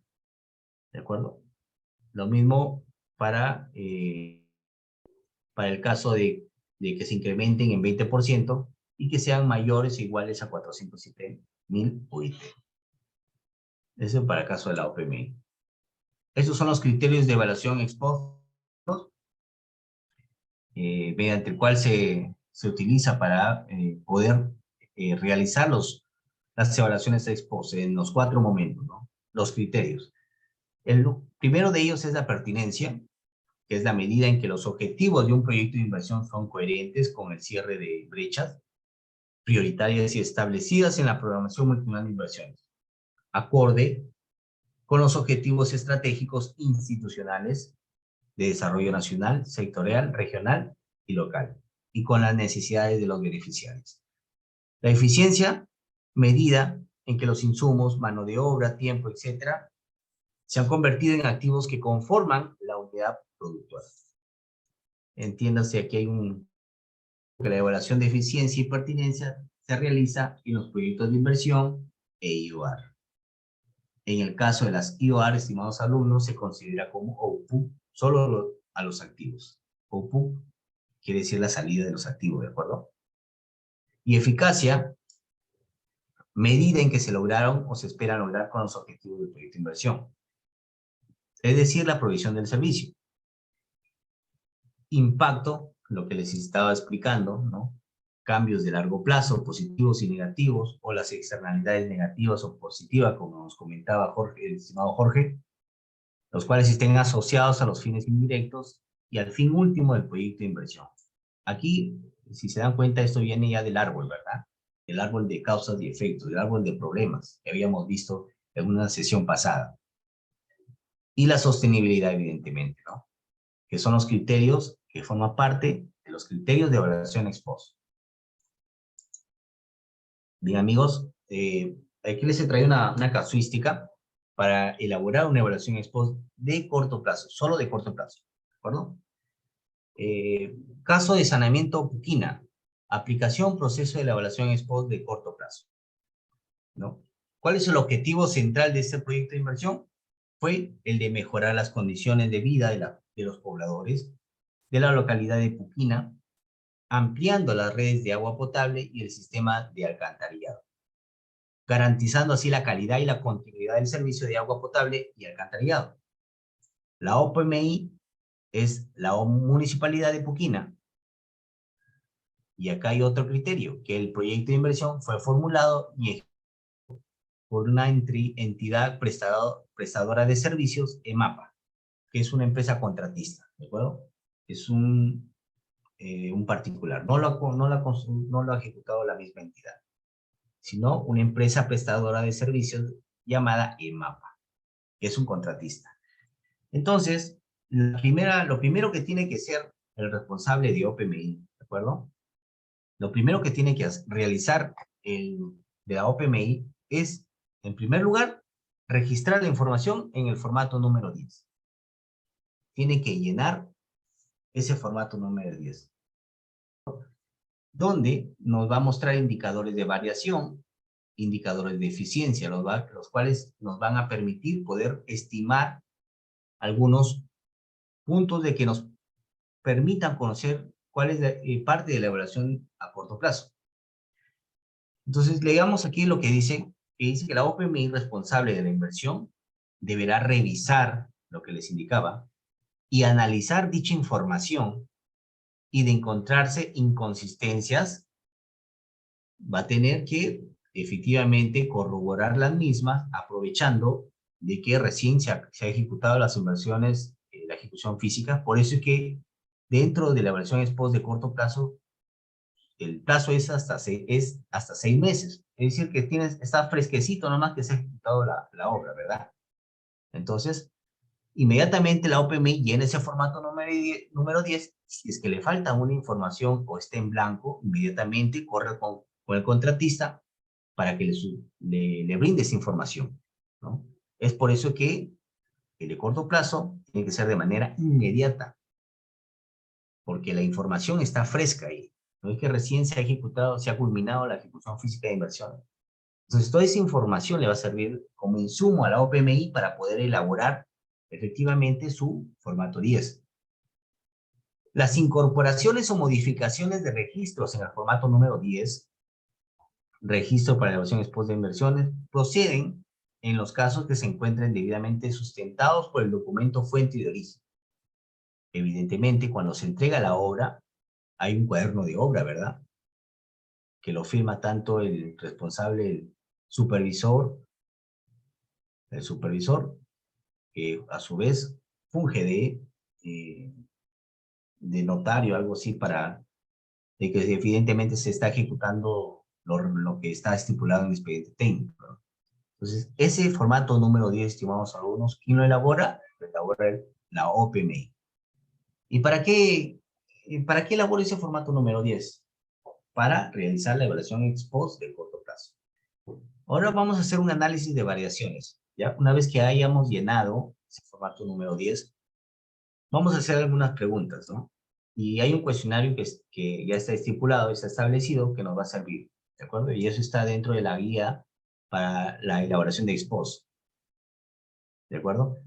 Entonces, debemos realizar preguntas orientadas para el análisis de variaciones de las inversiones no consideradas en la segunda versión de la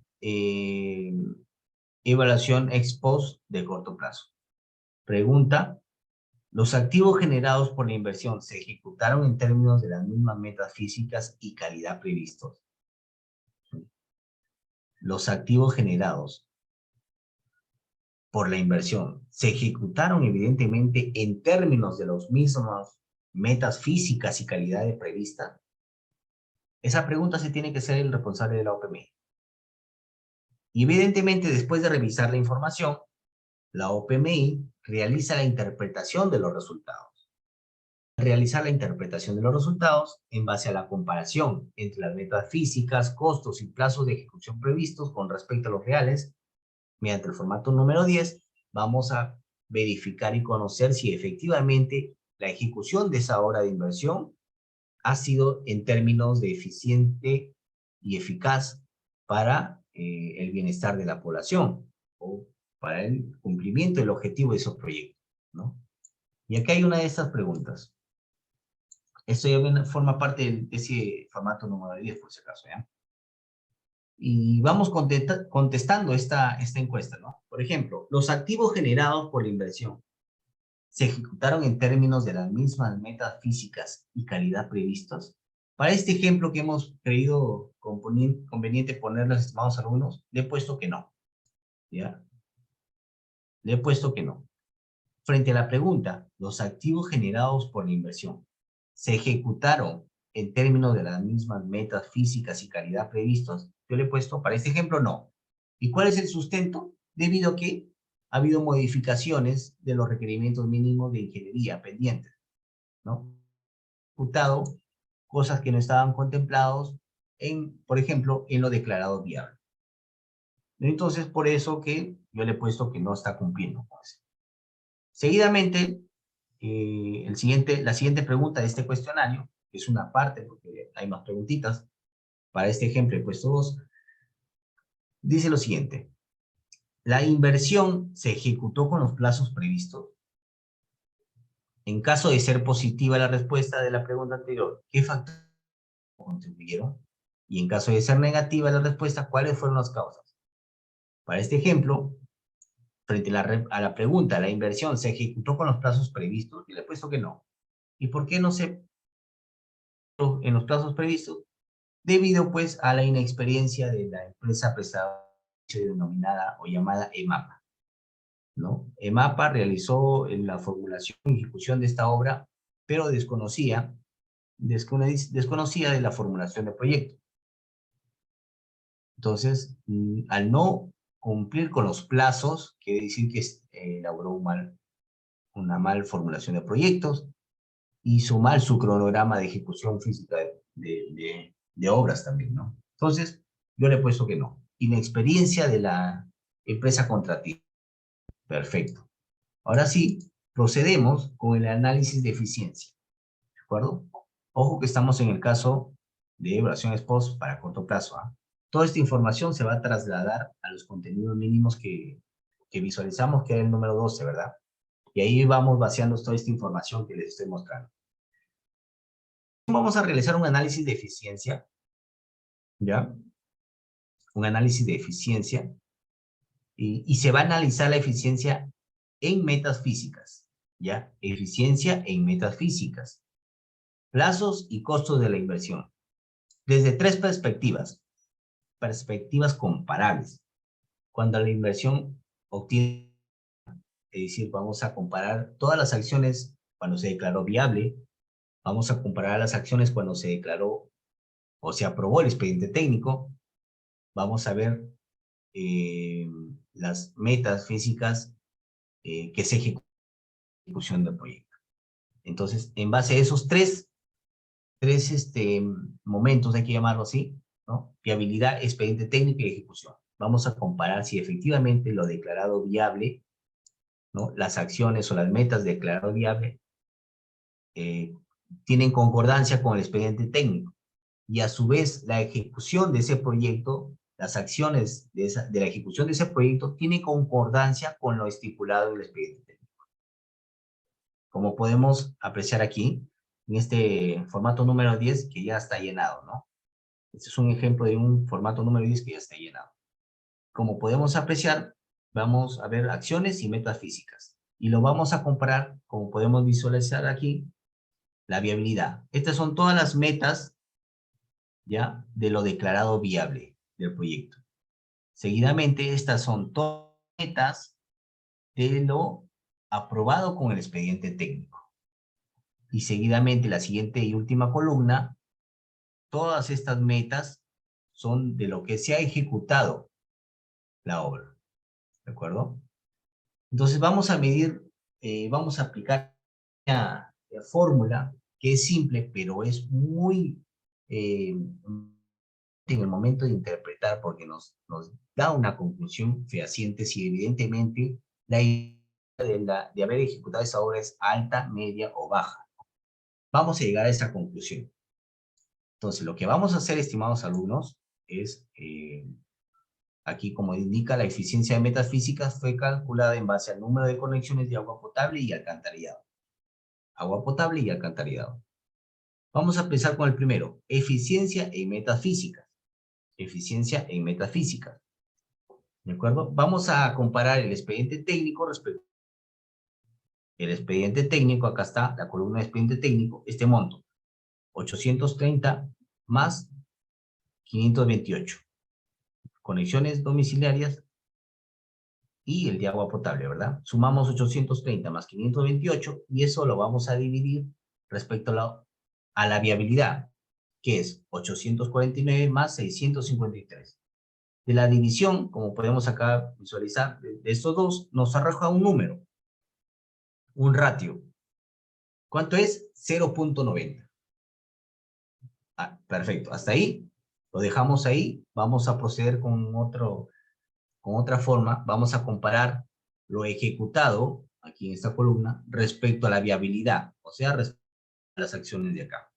Y sumamos 830 más 500, y toda la suma lo vamos a dividir respecto a lo declarado viable. 849 más 653. Y nos arroja también un ratio, un indicador. ¿Cuánto es? 0.90. Lo mismo hacemos para la eficiencia respecto a lo ejecutado, o sea, lo ejecutado respecto al expediente técnico. Vamos a hacer esa comparación respecto a lo ejecutado, ¿ya? Con el expediente técnico. Vamos a sumar las metas de lo ejecutado. 830 más 528, y eso lo vamos a dividir, ese producto, ese monto. Como lo vamos a comparar respecto al expediente técnico, tenemos que sumar las acciones del expediente técnico, ¿verdad?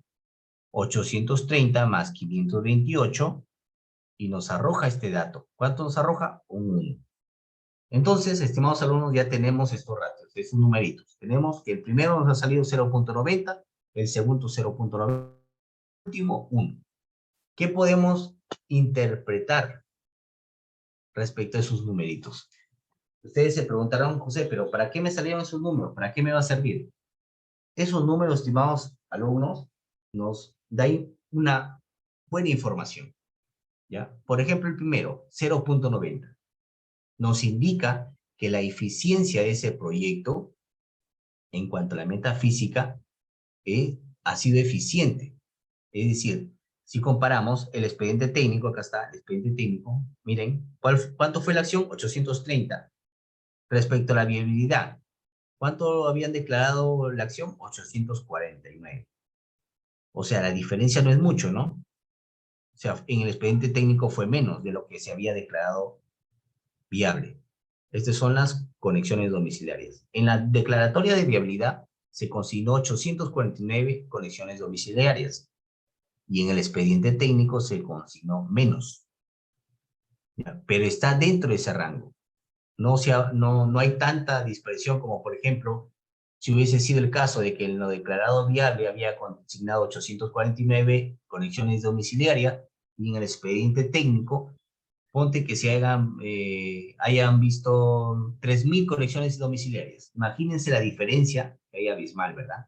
Entonces, esa diferencia, 849 con los 3.000 de que se ha evaluado en el expediente técnico, entonces ahí podemos determinar que evidentemente no ha habido una eficiente formulación de proyecto.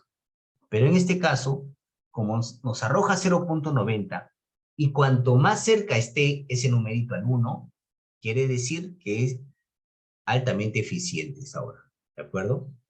Por ejemplo, ¿qué pasa si me arroja, y si ese numerito me hubiese arrojado 0.40? Si se dan cuenta, 0.40 está alejado del 1, o 0.30, ¿de acuerdo? Está alejado del 1. Quiere decir que estamos siendo menos eficientes, o hemos sido menos eficientes en la ejecución de esa obra. ¿De acuerdo, estimados alumnos? Entonces, como podemos visualizar acá, nos salió el primero 0.90, quiere decir que hay una alta eficiencia en la ejecución de esa obra del expediente técnico respecto a la viabilidad. De igual manera, en los estimados alumnos, mira, 0.90 respecto a la viabilidad. Y el último que nos ha salido exacto, 1, quiere decir que es algo perfecto, ¿no? Que lo ejecutado respecto al expediente técnico. Y evidentemente, miren, estimados alumnos, si comparamos, miren, lo ejecutado, la acción 528, en lo ejecutado. ¿Y cuánto está contemplado en el expediente técnico, ¿cuántas conexiones? Aquí, en las conexiones domiciliarias, 830. 830 estaba estipulado en el expediente técnico de conexiones domiciliarias. Y en lo ejecutado, ¿cuánto han ejecutado? 830, exactamente igual. Quiere decir que evidentemente el expediente técnico se ha realizado correctamente, ¿no? Cosa que no sucede, pero para este ejemplo, ha sido exacto, ¿no? La evaluación ha sido exacta y la ejecución ha sido exacta, ¿no? Quiere decir que la eficiencia de esa ejecución de ese proyecto es altamente eficiente, ¿no? ¿De acuerdo, estimados alumnos? Para eso nos sirven estos numeritos que interpretando podemos llegar a conclusiones importantes. Seguidamente también tenemos el mismo caso, estamos en el mismo caso, pero vamos a analizar la eficiencia en el plazo de ejecución. El primero fue en el plazo de metafísicas, ahora en el plazo de ejecución. Pero aquí se consigna un criterio que es que originalmente el proyecto fue planificado para ser ejecutado en un plazo de 12 meses, de acuerdo al cronograma de lo declarado viable, ¿ya? Sin embargo, se ha ejecutado en 22 meses. Miren, lo declarado viable contemplaba la ejecución del proyecto en 12 meses, pero en lo real solamente se ha ejecutado más de lo que se había planeado en lo declarado viable, es decir, 22 meses. Aduciendo que 6 meses tuvo que necesitar para conseguir el presupuesto del periodo de 28 meses, ¿no? O sea, entonces, haciendo nuevamente el mismo funcionamiento del primero, y ya utilizando lo que habíamos calculado en el primero, ¿no? Vamos a dividir también, ¿no? Mira, 0.90, que es el ratio que conseguimos en el primer de metafísicas, en la anterior lámina, 2 meses, ¿ya? ¿De acuerdo? Y nos arroja 0.90, que es la eficiencia en el plazo, es una comparación de la eficiencia en el plazo de ejecución de viabilidad respecto al expediente técnico. 0.90. La viabilidad nos contemplaba que se iba a ejecutar la obra en 12 meses, ¿verdad? Y en el expediente técnico también se contempló que se iba a ejecutar la obra en 12 meses. Es por ello que ahí, si hago la viabilidad y el expediente técnico, evidentemente quiere decir que hay una alta eficiencia, ¿ya? Pero ahora hay que ir con respecto a lo que se ha ejecutado, ¿no? Vamos a comparar el expediente técnico, la C, vamos a comparar ya, la C, eficiencia en el plazo de ejecución. Vamos a comparar el expediente técnico respecto a lo ejecutado. ¿De acuerdo, estimados alumnos? Y miren cuánto nos arroja. 0.55. 0.55. Pregunto, ¿el 0.55 está alejado del 1? Evidentemente que sí, ¿verdad? No está tan cerca como el 0.90. 0.90 está cerca ya al 1. Pero 0.55 está alejado del 1. ¿Qué quiere decir, estimados, o qué podemos concluir? Que la eficiencia en el plazo de ejecución del expediente técnico respecto a lo ejecutado es baja eficiencia, no ha sido eficiente. Y evidentemente, porque en el expediente técnico contemplaba que la obra se iba a ejecutar en 12 meses. Sin embargo, si lo comparamos con lo ejecutado, se han ejecutado en 22 meses. O sea, más de lo estipulado. Entonces, evidentemente que se guarda relación, ¿verdad? Ese numerito, al decirnos que no estamos siendo eficientes en cuanto al plazo de ejecución. ¿De acuerdo, estimados alumnos? Eso es en cuanto a la eficiencia en plazo de ejecución. Y también para la evaluación ex post de corto plazo, realizamos el análisis de eficiencia en cuanto al costo. También hacemos esa comparación respecto al costo del formato 10, es decir, toda esa información está en el formato 10, estimados alumnos. Vamos a comparar los montos, aquí como pueden visualizar en la parte inferior, está marcadito, ¿verdad? Los montos, miren los montos. En lo declarado viable, ¿no? El monto declarado viable de ese proyecto era de 1.628.090. En el expediente técnico se duplicó el presupuesto. Ya no es 1.628.090, sino 3.654.313. ¿Qué pasó ahí? ¿No? Algo se tuvo que agregar más que no estuvo contemplado en el proyecto de inversión, declarado viable. Y miren cuánto se ha ejecutado, estimados alumnos, la tercera columna. Se ha ejecutado 3.627.867.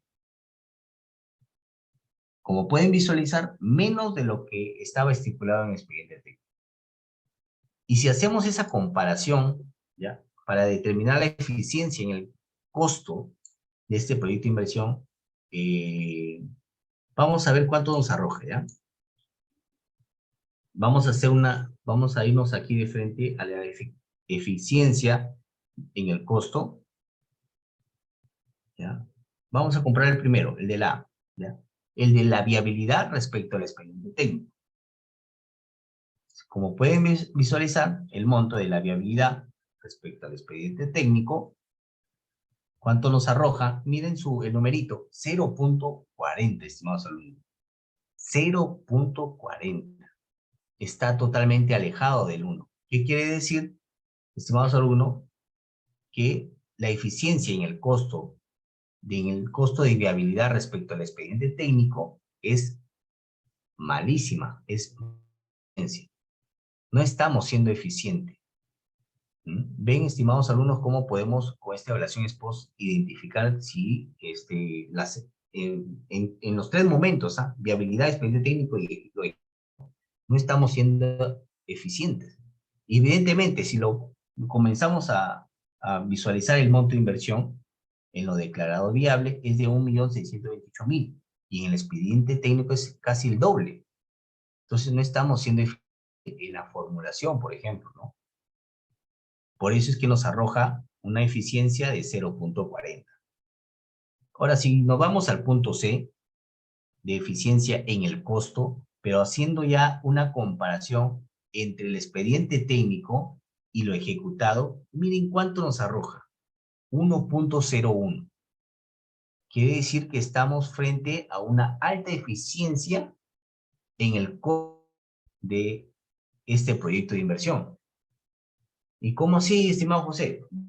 Trasladarnos al formato número 10 y si verificamos los montos de inversión, efectivamente, el costo del expediente técnico era de 3.654.313 y de lo ejecutado es 3.627.867, menor a lo que estaba estipulado en el expediente técnico, ¿no? Entonces, quiere decir que aquí han optimizado los recursos y han gastado menos de lo que estaba estipulado, ¿no? Entonces, es por eso que tenemos 1.01, alta eficiencia en el costo, ¿no? Entonces, estimados alumnos, visualizar, este es una casuística de cómo podemos determinar la evaluación ex post de corto plazo. Como podemos visualizar, estimados alumnos, es una herramienta importantísima que nos permite conocer en qué momento de la fase del ciclo de inversión estamos siendo eficientes, medianamente eficientes o bajamente eficientes, ¿no? Eso es lo que nos permite esta herramienta de la evaluación ex post de corto plazo. Y finalmente, con esos tres ratios que hemos encontrado, vamos a multiplicarlo, ¿de acuerdo? Es decir, se calcula la eficiencia global. O sea, podemos hacer un análisis de manera particular, pero para evitar realizar ese análisis de manera específica, podemos englobarlo en una sola análisis, ¿no? Y se calcula la eficiencia global mediante las dos formas complementarias para poder obtener conclusiones sobre el nivel de eficiencia alcanzado por la inversión. Ya no por cada meta en el plazo, en la meta física o en el costo, sino una meta global, ¿de acuerdo? Por la inversión. Y primero se cuantificarán los ratios de eficiencia y luego a través de calificaciones que conduzcan a determinar un orden de magnitud. Multiplicamos y nos arroja una eficiencia global, ¿de acuerdo? del expediente respecto a la viabilidad. Nos arroja un ratio de 0.40. 0.40, y si lo ubicamos en este cuadrito que visualizamos aquí, ¿dónde nos encontramos? 0.40, aquí, ¿verdad? Está entre 0.50 y menos que 1. Aquí se encuentra 0.40. Entonces, en cuanto a eficiencia global, quiere decir que estamos en una eficiencia media. ¿De acuerdo? Pero, ¿qué pasa si entre 0 y menor a 0.40? En el caso de este de acá, de la B, eficiencia global de lo ejecutado respecto a la viabilidad, nos arroja 0.22. ¿Y dónde encontramos en este cuadrito 0.22? Se encuentra aquí. Se encuentra entre el 0.00 y menor que 0.50. Quiere decir que la eficiencia de haber ejecutado este proyecto de inversión de saneamiento en Puquina ha sido. ¿De acuerdo? Entonces, así, estimados alumnos, podemos continuar realizando estas evaluaciones ex post, ¿no? Los cuales, como ustedes pueden visualizar, nos dan una herramienta valiosísima para las evaluaciones ex post. Eso también nos va a permitir, como indiqué, estimados alumnos, a darnos cuenta de dónde estamos fallando y para revertir en los próximos proyectos de inversión que tengamos. Esperando también que se apliquen sobre todo estas evaluaciones en las evaluaciones ex post en las municipalidades locales, provinciales o regionales. Entiendo que a partir de la evaluación de seguimiento, la evaluación de mediano plazo y la evaluación de largo plazo se requiere de más información, más tiempo. Pero aunque sea, como podemos visualizar, las evaluaciones de corto plazo son herramientas que nos permiten in situ, rápidamente, así como se realizan instantáneamente, conocer y evidenciar dónde ha habido fallas, ¿no? Entonces, eso nos va a permitir conocer los problemas que tengamos y evitarlos a futuro. Entonces, estimados alumnos, con esto yo voy a estar terminando. Espero que ustedes hayan estado atentos en estos 6 sesiones, creo que he tenido más con ustedes, esperando que cada uno de ustedes sea consciente en el momento de asumir una jefatura, ¿no? Recordarles que no, por favor, cuando asuman una jefatura importante, donde ahora hoy en día en el marco del Invierte, sobre todo, ya los pueden, tanto al PMI como al UF, que tiene más responsabilidad, porque no solamente formula, sino también aprueba la habilidad, tienes más responsabilidad, que ante cualquier problema que puede haber en un proyecto, como responsable de la unidad formuladora. Ahora la Contraloría ya no solamente te revisa de lo ejecutado, la Contraloría de frente se va a revisar desde dónde inició todo, que es la UEF, y te va a jalar. Y ya hay casos donde los han metido presos al responsable de unidad formuladora.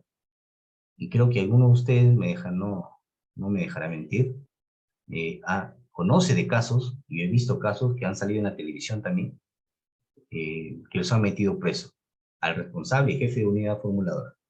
Entonces, estimados alumnos, una unidad formuladora de Estado fundador, de igual manera el de la unidad ejecutora, es una responsabilidad. Es un reto, tómenlo ustedes como un reto. Y siempre les digo que mientras no hagan todo lo contrario a lo que diga la directiva, ustedes felices.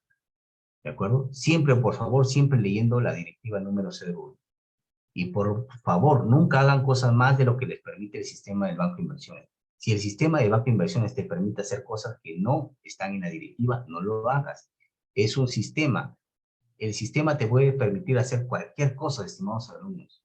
Cualquier cosa. Modificar, dejar de ser viabilidad y luego volver a hacerle de viabilidad. Si te equivocaste en subir o cargar un documento al banco, puedes retirarlo y cargar otro. Estimados, puede permitir muchas cosas porque es un software, no es fiable. Pero tú te tienes que regir a lo que te dice la directiva. No te puede ir más allá.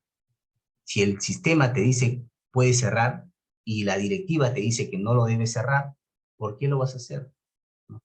ante cualquier problema, el que te va a ayudar es la directiva, estimados alumnos, ¿de acuerdo? Y siempre, por favor, apóyense con un abogado. No quiero asustarlos, pero yo les comparto esa experiencia que he tenido y que la sigo teniendo, porque me ha servido hasta el día de hoy, ¿no? Y hasta el día de hoy no tengo ni una denuncia, nada. Y es por eso que hasta el día de hoy sigo trabajando en el sistema de gestión pública, inversión pública. Actualmente trabajo como especialista en capacitación aquí en el Ministerio de Transporte de la SUTRAN, y esperando que hayan recabado toda esta información que les haya compartido, estimados alumnos. ¿De acuerdo? Con esto me despido. Muchas gracias por su atención. Un gusto conocerlos y esperarnos que nos reencontremos tal vez en las gestiones, en la gestión pública. Y la gestión pública es chica y nos podemos encontrar. Ha sido un gusto compartir con ustedes estas clases y estas sesiones. No sé si algo tiene que hablar Esiel. De mi parte, agradecerles por su atención, estimados alumnos.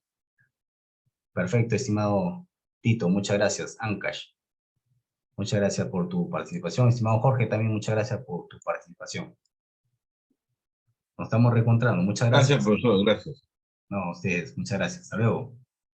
Que pasen felices fiestas y bueno, a seguir para adelante con este contexto en el que estamos viviendo. Gracias, profesor.